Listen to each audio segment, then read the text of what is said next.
Board के exam में 90% question इस 20% सिलेबस से आते हैं, तो कहीं आप इन क्वेश्चंस को मिस तो नहीं कर रहे हो। आज मैं आपके लिए लाया हूं वही सारे क्वेश्चन जो बोर्ड के एग्ज़ाम में बार बार पूछे गए हैं। तो ज़्यादा देर ना करते हुए फटाफट से चलते हैं उन क्वेश्चंस की तरफ और समझते हैं, एक एक करके डिकोड करते हैं बोर्ड के पेपर को।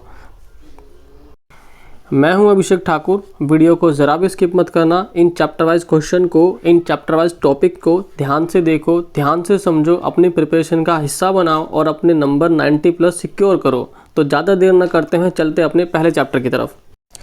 मैंने यहाँ पर एक ही वीडियो के अंदर दोनों के दोनों मीडियम यानी हिंदी और इंग्लिश मीडियम दोनों बच्चों की हेल्प के लिए सारे के सारे टॉपिक दोनों ही मीडियम में डाल दिए हैं। तो इस वीडियो का पूरा उपयोग करना, ठीक है।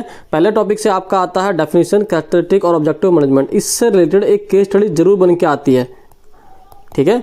नेक्स्ट आपका टॉपिक है लेवल ऑफ मैनेजमेंट, यानी कि तीनों के तीनों लेवल ऑफ मैनेजमेंट ये एक इंपॉर्टेंट टॉपिक बनता है। फिर इसके बाद में फंक्शन ऑफ मैनेजमेंट, यानी जो पांचों फंक्शन है इनसे रिलेटेड भी क्वेश्चन बहुत ही ज़्यादा पूछा जाता है।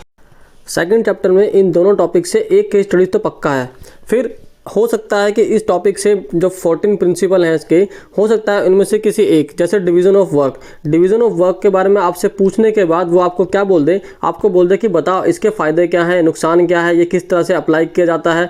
ऐसा क्वेश्चन देखने को ज़्यादा मिलने के चांस है आपके, क्योंकि फिजिकल एजुकेशन के पेपर को अगर आप डिकोड करो तो आपने पाया होगा जो सरफेस के क्वेश्चन थे, यानी जो ऊपर ऊपर के क्वेश्चन थे, उसकी जगह पर उन्होंने एक पॉइंट पकड़कर उस पॉइंट को एलैबोरेट करने के लिए कहा गया था। तो उस बेस पर ये मान के चलना, जितने भी आप टॉपिक करोगे इसके चांसेस बहुत ज़्यादा हैं कि अंदर का क्वेश्चन, जो उस टॉपिक के अंदर का क्वेश्चन होगा उसके आने के चांसेस ज़्यादा बन जाते हैं। नेक्स्ट चलो चैप्टर 3 पर। चैप्टर 3 में से आपकी एक केस स्टडी इस टॉपिक से, यानी इस टॉपिक से बन जाती है। बिजनेस एनवायरनमेंट के क्या क्या डायमेंशन है, यानी economic, social, political, legal, technological, इनमें से किसी भी टॉपिक के ऊपर क्वेश्चन पूछा जा सकता है। जैसे कि मैंने बताया था, हो सकता है इससे रिलेटेड कुछ पूछ ले, हो सकता है इससे रिलेटेड कुछ पूछ ले, फिर बाद में उसको इलैबोरेट करने को कह दे। फिर गवर्नमेंट की पॉलिसी का इम्पैक्ट, यानी जीएसटी डिमोनेटाइजेशन का बिजनेस पर क्या इम्पैक्ट पड़ता है, उससे संबंधित भी ये क्वेश्चन अक्सर पूछा गया है।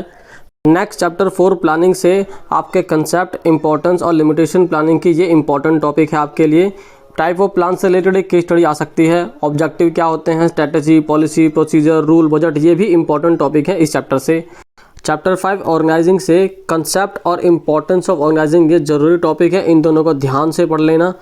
टाइप्स ऑफ ऑर्गेनाइजेशन स्ट्रक्चर, यानी फंक्शनल डिवीजन, इनसे रिलेटेड एक केस स्टडी बन जाती है। डेलीगेशन और डिसेंट्रलाइजेशन से भी एक केस स्टडी अक्सर देखी गई है। फिर इसके बाद आपका चैप्टर 6 आता है। चैप्टर 6 में रिक्रूटमेंट और सिलेक्शन प्रोसेस, ये एक इम्पॉर्टेंट टॉपिक है। इससे रिलेटेड तो क्वेश्चन आता ही आता है और ये बहुत बार देखा भी गया है और इसके चांसेस भी हैं कि आ भी जाए। ऐसा भी होता है कि सिलेक्शन प्रोसेस में से किसी भी टॉपिक को दे दें और बोले कि इसके बाद क्या आएगा, इसके बाद क्या आएगा, ऐसे भी देखा दिया जाता है क्वेश्चन। ट्रेनिंग एंड डेवलपमेंट भी एक इंपॉर्टेंट टॉपिक है जो इनका आपको ध्यान से कर लेना है। इसके बाद आपका आता है चैप्टर नंबर 7 डायरेक्टिंग से मोटिवेशन थ्योरी, यानी मास्लो की हायरार्की थ्योरी, यानी वो जो 5 पॉइंट हैं वो, और साथ में हर्सबर्ग की 2 फैक्टर थ्योरी, इन दोनों का आपको ध्यान से करना है। लीडरशिप स्टाइल से रिलेटेड एक केस स्टडी आ सकती है। फाइनेंशियल और नॉन फाइनेंशियल नीड से रिलेटेड भी एक केस स्टडी बन जाती है। साथ में कम्युनिकेशन बैरियर जो है, ये एक इंपॉर्टेंट टॉपिक है। इससे एक क्वेश्चन अक्सर देखा गया है और इससे क्वेश्चन अक्सर बन जाता है, तो इसको भी आप ध्यान से पढ़ना। सिमेंटिक बैरियर जैसे है, उससे रिलेटेड क्वेश्चन आपको ध्यान से समझना है। चैप्टर 1 कंट्रोलिंग से आपका कंट्रोलिंग के कंसेप्ट और इम्पोर्टेंस, ये इंपॉर्टेंट टॉपिक है और साथ में कंट्रोलिंग प्रोसेस से एक केस स्टडी आ सकती है। चैप्टर 9 फाइनेंशियल मैनेजमेंट से फाइनेंशियल डिसीजन से रिलेटेड केस स्टडी आ सकती है। तीनों में से किसी भी टॉपिक के ऊपर आ सकती है।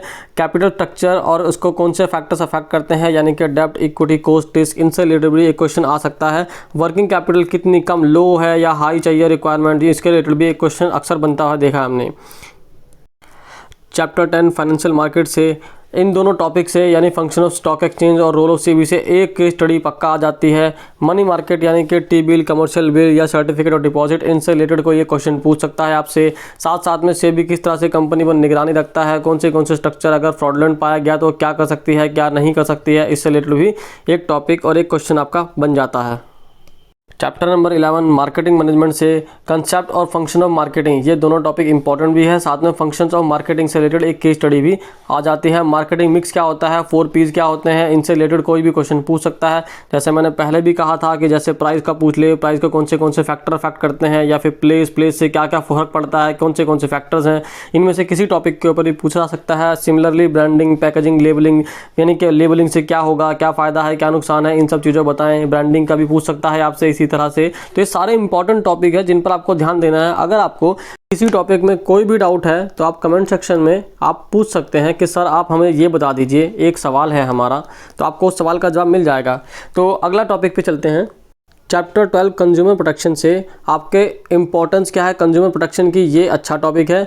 कंज्यूमर राइट और रिस्पॉन्सिबिलिटी से रिलेटेड एक केस स्टडी आने के चांस बहुत ज़्यादा हैं। Ways and means of consumer protection यानी कोपरा, कंज्यूमर राइट क्या होते हैं, इन सब से संबंधित भी एक क्वेश्चन अक्सर देखा गया है। तो मैं उम्मीद करता हूँ आपको ये वीडियो अच्छी लगी होगी। इंपॉर्टेंट क्वेश्चन आपको बता दिए गए हैं, इनकी तैयारी करो, मेहनत करो और अपने नंबर पक्के करो।